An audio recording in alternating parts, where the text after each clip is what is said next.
So recently, a I think it's an update. I'm not really familiar with how the system works, but I think it's a chapter. The FNAF chapter, I think, is what it is.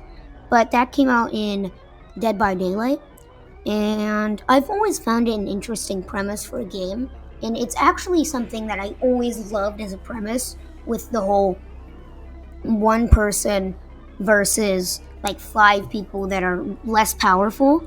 Specifically, I loved playing similar games where you could just be like the attacker or the hider, and there was like it was 5 to 1, you know. So I was always interested in Dead by Daylight, but due to the hefty price tag and everything, I decided I never really had the motives to get it. But with the recent release of the FNAF chapter and the new FNAF map and character, they added Springtrap. Honestly, this was kind of a long while ago, at least like a week or two ago. But what ended up happening is I'm going to be trying Dead by Daylight for the first time here soon. I will say, I do not have Easy Anti Cheat installed, and I have to. Um, I gotta go talk to my provider to be able to do that. But after that, I think I'll start playing, and I've gotten some advice from some people on how to use Springtrap, or I think the actual killer in the game is called the animatronic. I think, but I'm getting a little bit of advice. I'm not going to jump in here yet, so I think I'm going to try to gather some advice here before I get in, just because I can't get in yet, and then we'll try to get in and see if Dead by Daylight is really a good game, or if I was like right to believe that it wasn't worth the hefty price tag. With that being said, here is some of the advice I have gotten from a few friends I have on Steam about strategies for using the animatronic or Springtrap. I don't know which one it is in Dead by Daylight as a killer. I'm still debating on whether or not I'm going to go straight to a killer and whether or not I will play Survivor first just to find out how the system works, and then I'll go into playing killer.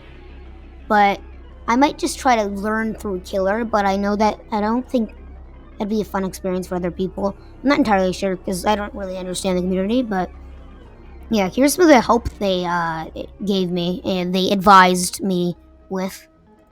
Okay, so starting out with a few messages I had with Disan. I honestly don't know how to pronounce his name still. Yo, I'm new to DBD. I was curious at any tips for when I start. I'm going straight for Springtrap, any strats or anything. Gen builds for Springtrap would be good. You can cycle through the doors with ease, gives you more control over what needs to be regressed. Funny purple guy. We love funny purple guy. As you can tell, I don't really know what to say. The thing is that most of the perks would need to be acquired by other killers in terms of their teachables. So if you got some bread for some DLC chapters, those would be good. Or you can wait till there is that one perk teachable that you can obtain on the Shrines of Secrets. It'll take a week for the shrines to be cycled. Guilty of buying the DLC for the FNAF chapter just because it was already a hefty price. Might as well make it heftier. I'll give you some perks that are good altogether for a gen build. Alright, thanks. Actually, what type of build would you want? I have a few on the top of my head. I don't know. Never played. I just think Funny Bunny does funny thing. It's very funny. Alright, then this one's pretty funny. Check me out. Holy Spagoli, is that the Great Papyrus? Funny Bunny Haste Build.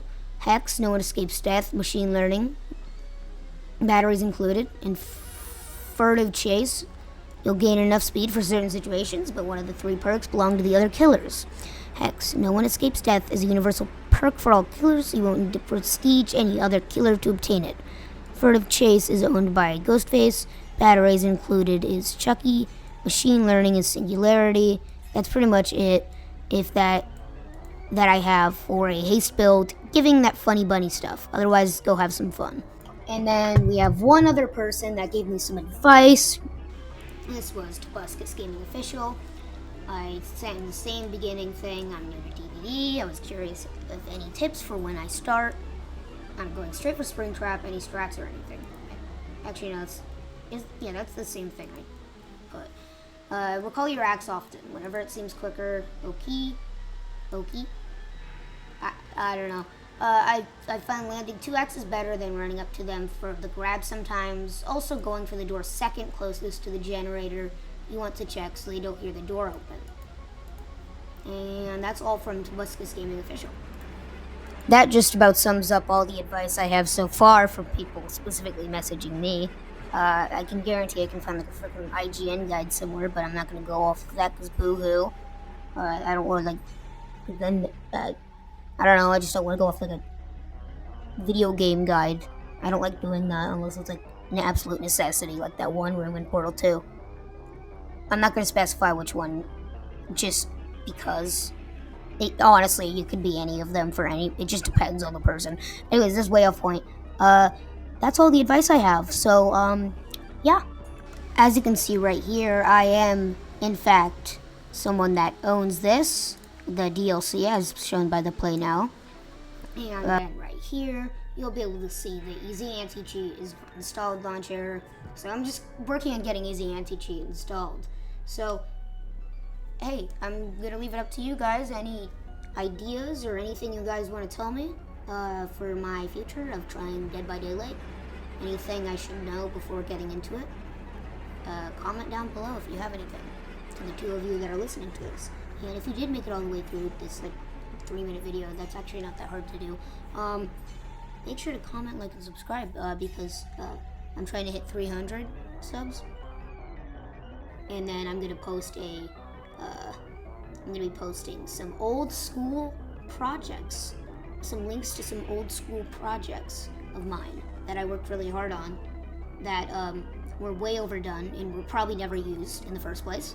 And I'm also going to be doing a story about some of my food things. It's a whole thing, RFID, avoidance/restrictive food intake disorder caused by PANS, pediatric autoimmune neurological psychiatric disorder associated with Streptococcus infection. I got butchered the crap out of that, guaranteed. Still don't know it, even though we talk about it like all the time. Anyways, I'll be telling a story about that once we hit 300, so make sure you see that.